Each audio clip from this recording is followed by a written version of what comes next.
Yeah, thank you, Mr. Chair. Mr. Chair, just a follow-up lang dun sa line of questioning ni Congressman Jinky. Mr. Diskaya, may tiwala ka naman sa asawa mo, no? Yes, Your Honor. Okay, so lahat po ng na-mention niya, nasabi po niya, nung nagsimula po siyang umattend sa Senate hearing, ay pinatotohanan mo at naniniwala kang katotohanan. Yes, Your Honor. Okay. Ito pong salaysay ninyo, joint affidavit po ng misis nyo, no? Tama po ba? Yes po, Your Honor. Okay. Kasi sinabi mo po, nung tinanong ka ni Kong Jinky, doon sa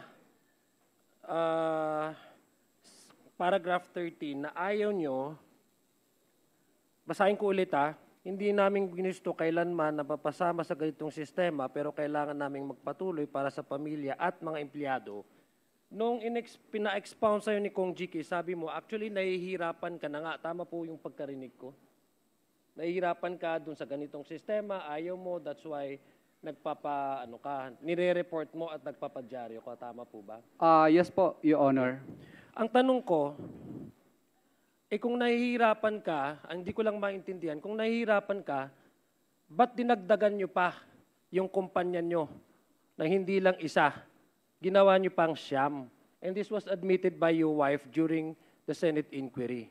Kasi sa akin, kung nahihirapan ka, dapat bibitawan mo na nga yan. Diba? Bakit dinagdagan nyo pa yung sakit ng ulo nyo? Ginawa nyo siyam instead of one. Your Honor, nag-divest na po kami sa mga company ito dahil yung mga pamangkin po namin ay nangutang po sa amin. Yeah, but the question is, it was admitted during the Senate inquiry and it was actually confirmed by PCAB that these companies are actually controlled and owned by you. Iba-iba lang yung pangalan, but basically, these companies are operated under your direct control of your wife. So, ang hindi ko lang maintindihan, and perhaps ang hindi lang maintindihan ng common na tao na nakikinig sa iyo ngayon, ay kung nahihirapan ka at ayaw mo na, ba't dinagdagan mo pa yung isang bagay na ayaw mo naman at nahihirapan ka lang? Pwede niyo bang paintindi sa akin yun? At wag niyo akong daanin sa mga technical, dahil alam naman natin kayong may control niyan. In fact, the PCAB, pina-blacklist nila because they have proven that these companies are owned by you and your wife. Hindi po, Your Honor. Yung blacklisting po is negative slippage po ang dahilan. Mr. Chair, this is just an interjection. No? Kanina, under po sa salaysay ninyo, may na-mention po kayo ng mga pangalan na mga politiko, hindi ba? Sinabi nyo, binibigyan nyo, tama po ba yun? Dito po sa affidavit ko. Affidavit nyo, tama po ba yun? Ito po, tama po ito. Yes. Ilang beses nyo ba silang pinagbibigyan or binibigay doon sa sinasabi nyo po na middleman nila? Doon lang po sa talagang mapipilit po. Talagang ilang beses nga po ba? Can you recall? Ito lang po. Ito lang halos, ito lang po. No, hindi ko tinatanong kung sila, ilang beses yung mga na-mention dito, ilang beses nyo po silang binigyan or ilang beses kayong hiningian? Ngayon pa,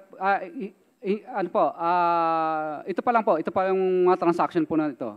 Ito pa lang. What do you mean itong transaction? Actually, yung iba po, wala pang naibigay. Talagang nag-ano na kaagad. Namilit na. Pero yung mga dati po yung sinasabing hinihingian kayo, the same din po ba halimbawa si Region 4? The same ho ba na doon din yung humihingi sa inyo ilang beses nang napabigyan or ilang beses nang lumalapit sa inyo? Hindi po kami ang lumalapit, kundi kapag nanalo na po kami sa public bidding, at saka na lang po sila lumalabas po yung kanilang mga inuutusan. Mr. Chair, hindi ko lang ma-reconcile, Mr. Chair, yung sagot ng ating guest, yung guest po natin ngayon. Dahil una, ang sinasabi po niya, nahihirapan siya, ayaw na niya. Pangalawa, may sinasabi po siyang hingi ng hingi. Kung nagne-nationwide naman ho siya nagbibidding, ba't siya doon parating nagbibidding doon sa taong or sa mga isang area na hingihan siya ng hingi? I mean, it does not follow logically that if you're avoiding something, instead of completely trying to disassociate yourself from that person or that area, you would continuously engage into business in with the particular person in that particular area. So, actually, Mr. Chair, I'm just trying to reconcile yung mga sagot po niya kanina na at yung sa mga salaysay na binigay niya na para sa common na tao, hindi po talaga nagja-jive. And I guess nobody in this room would actually believe you, Mr. Diskaya. Lastly, I just want to make this as a manifestation dahil alam ko po mayroon pong gusto din magtanong. This is just an interjection naman doon sa line of question ni Congresswoman Luistro. Ang sabi niyo po, kaya nga po kayo gumawa ng salaysay kasi gusto niyo pong suportahan ng presidente. I disagree, Mr. Diskaya. I disagree that you made this salaysay out of pure sincerity of your heart to clean the system. Lumabas po kayo because nabisto po kayo. Lumabas po kayo, you made this salaysay because you want to save your skin. And you want to create every possible stories that you can think of just to save your skin. So I doubt if you made this act as a result of the sincerity of your heart and of your good intention, Mr. Chair. Marami pong salamat, Mr. Chairman. Thank you, Congressman Adjong. Congressman Santos. Mr. Chair, inquiry. Hindi sa gusto kong overtake ng aking napakahusay na kaibigan, pero nagbibilang ako, nakalimang majority na, yung wala pang tinatawag sa minority, kawawa naman po kami ditong apat. Baka, isn't it our procedure is after the minority, a member of the majority will be called and then a minority again. Yes, you are correct, Congressman Suntay, but you are not in the list.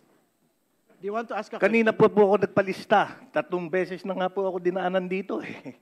Kaya nga tanong ako ng tanong, pangilan ako, din sasabihin sa akin, hindi ko malaman kung pangilan ka, sir, kasi naki-chairman yung listahan. Ito nga, nasa listahan sa akin. Wala ka sa listahan. Ayun. Ma'am, pakisabi nga, 2 beses mo na ako dinaanan dito. Sir, ito, di ba, ikaw rin, tinanong ko, pangilan ako. Hindi, ang gusto ko sabihin, pwede naman. Thank you, Mr. Chair. Mr. Chair, Teka. Mr. Chair, may I also inquire if I'm also part of the list? Baka hindi rin po. Kanina pa po ako alas 10 dito na inaagnas na po ako dito. Okay, para malinaw, marami. Also, if I may interject from the line of questioning of the Honorable Congresswoman Luistro. If I may, Mr. Chair. Sige po, sige po.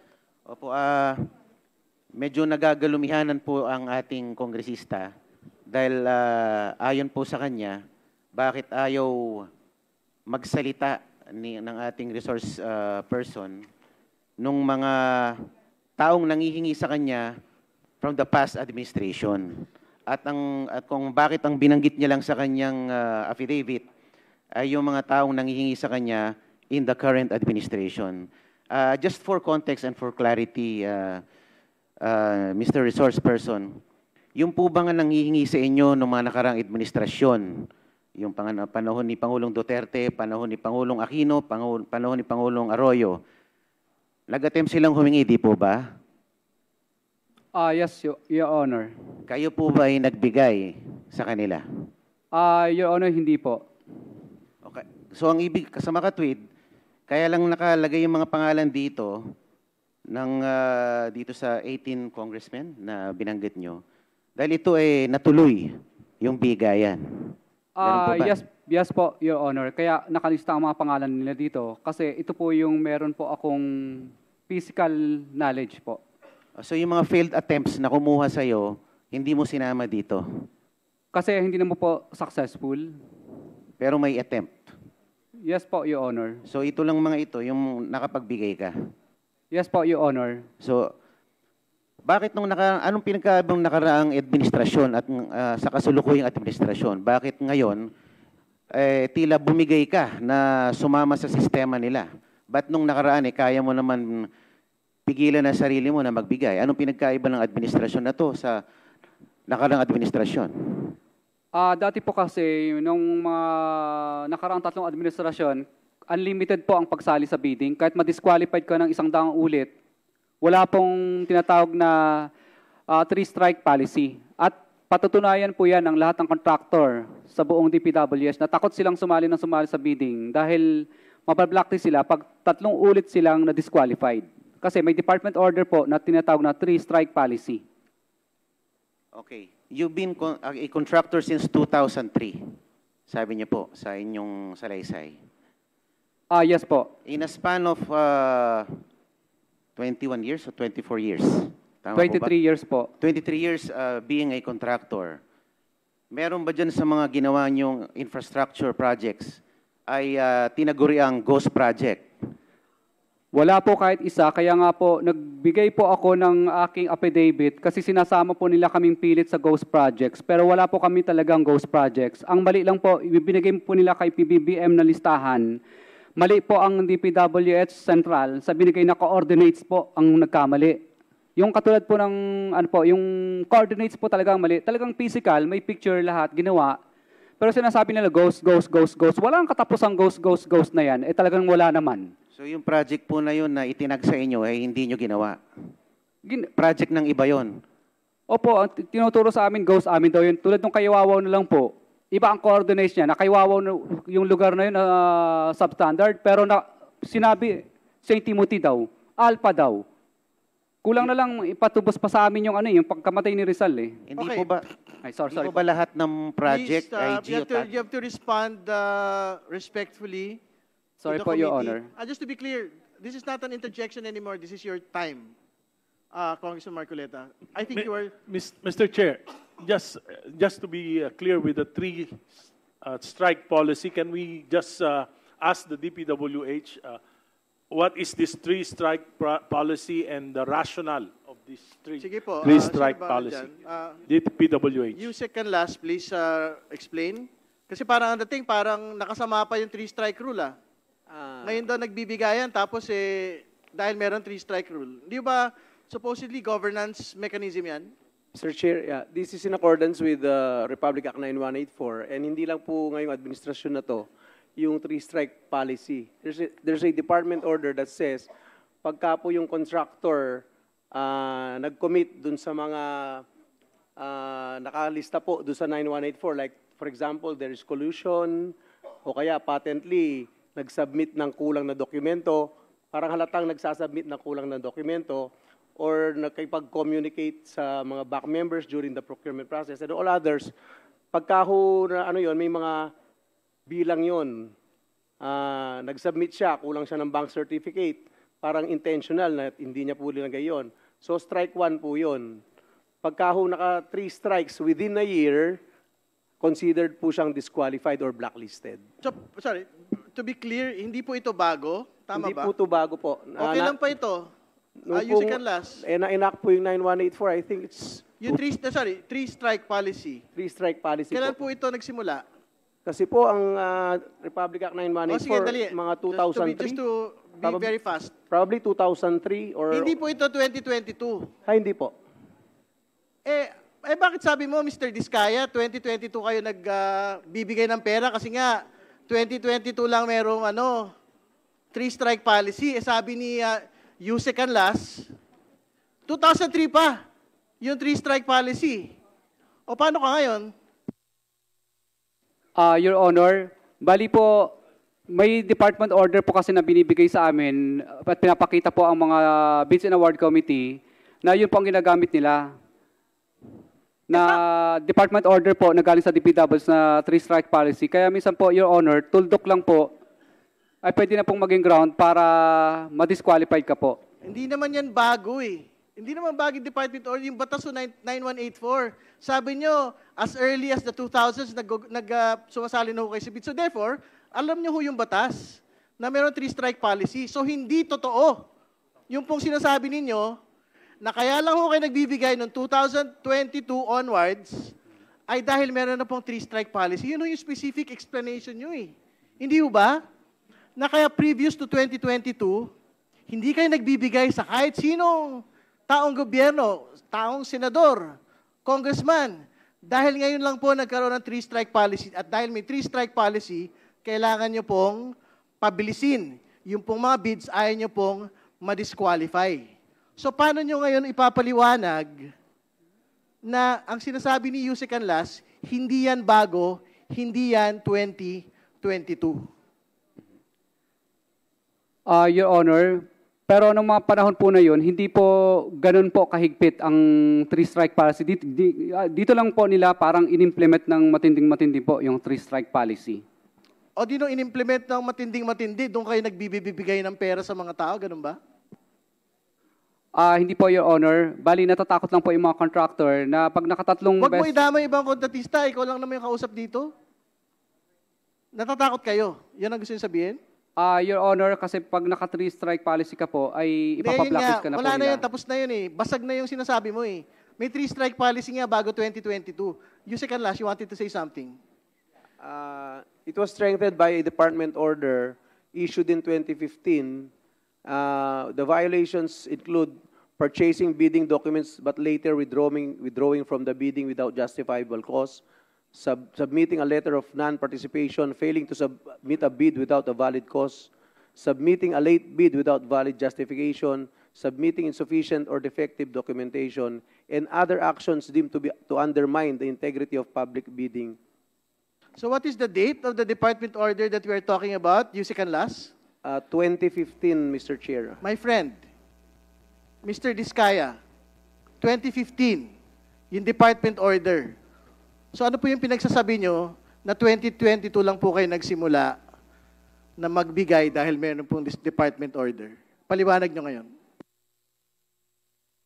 Your Honor, pwede po ba akong mag-submit na lang ng mga dokumento? Na Hindi pwede, sagot mo muna. Magpaliwanag ka muna. Your Honor, Ano yung paliwanag mo ngayon? Sabi mo, dahil may department order ng 2022, kaya ka nagbibigay sa congressman, DPWH, hindi kasama yung mga senador. Pero ang sabi ni Yusek Canlas, hindi po yan totoo, 2015, yung department order po na yan. O so paano ka ngayon? Your Honor, yung nakalagay po na binanggit po ni Yusek Canlas, ano po yun, yung mga ganong ground po, ang magagawa mo, doon ka lang po madi-disqualified. Talagang totoo naman po yun. Pero this time po, minsan po nagkamali ka lang po ng letra, nagkamali ka lang po ng spelling, basta hindi ikaw po ang pili, ay kadalasan po, i-disqualified ka na po. Minsan po, naranasan po namin parang isang salitang sentence lang talaga, napuyat yung gumawa ng technical. Nagkamali ng letra, isa na po sa ground yun na pwede kang ma-disqualified. Nagkamali ng numero, disqualified na rin po. Okay, meeting suspended. Mr. Chair, just to clarify, Suspend lang muna. I just Meeting want suspended. to ask.